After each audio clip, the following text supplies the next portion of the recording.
I remember the night before the cardiology appointment. She was 8 days old.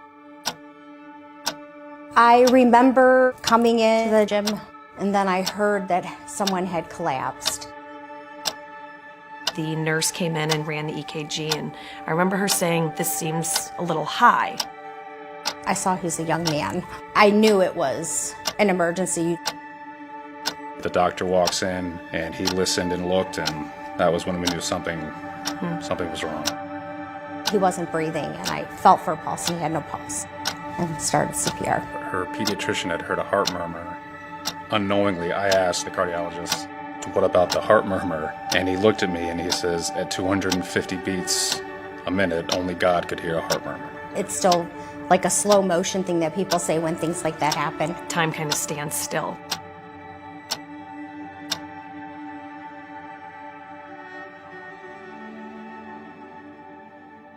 Elizabeth was diagnosed at 9 days old with PJRT, which stands for persistent junctional reciprocating tachycardia.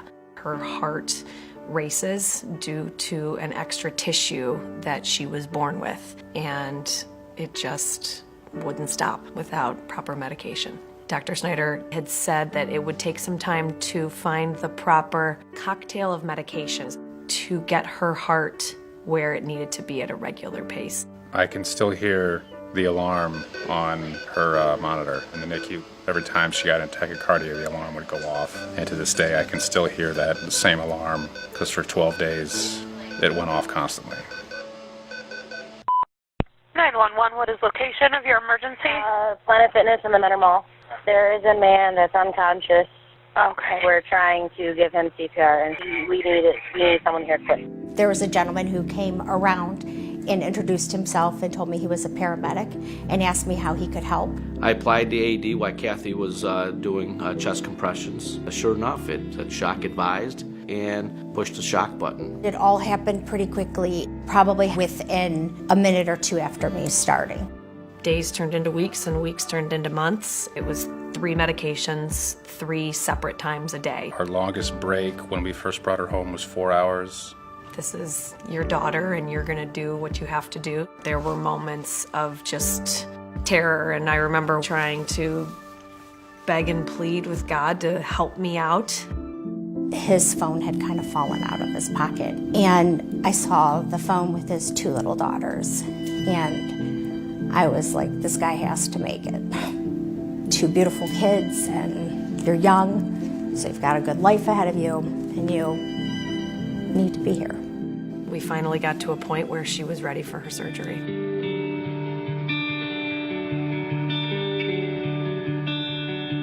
The day of the surgery, we got her upstairs into pre-op. They got her up on the table. How much time went by, I don't, that was a blur to me. It really is like that. Everything else is just a blur around him. The turning point would have been when the squad showed up and they shocked him. His vital signs came back, and that's when he came around. We got off the elevator. Dr. Snyder was standing there, and he said, it's over.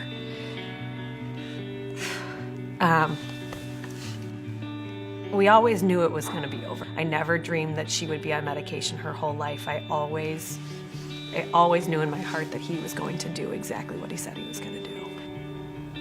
I'm a religious person, and before this event even happened, one of the things I would pray for was to live long enough to where my kids knew how much I loved them.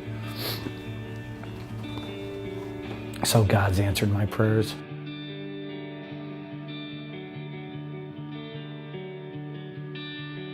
And I was in my office one day, and I got a call, and it was Nick's wife.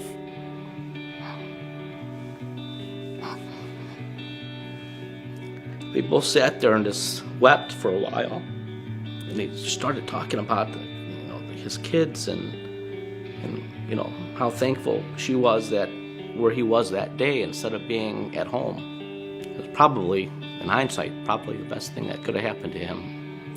Because if he was at home by himself with the kids, yeah, he may not be here today to, to enjoy them. If her heart rate was normal in that follow-up, would we have caught it?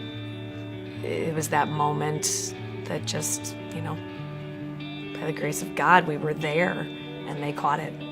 Especially things in medicine, timing really is everything. That's all I think about.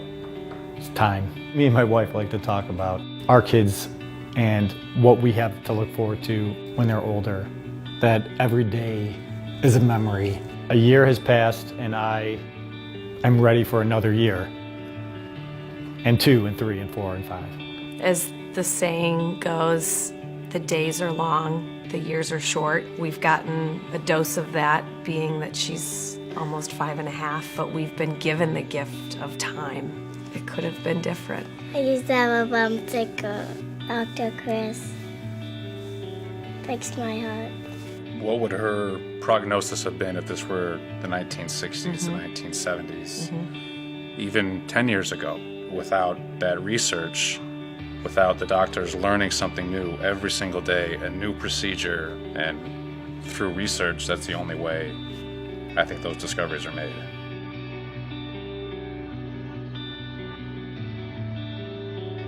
The time is now. Time is why.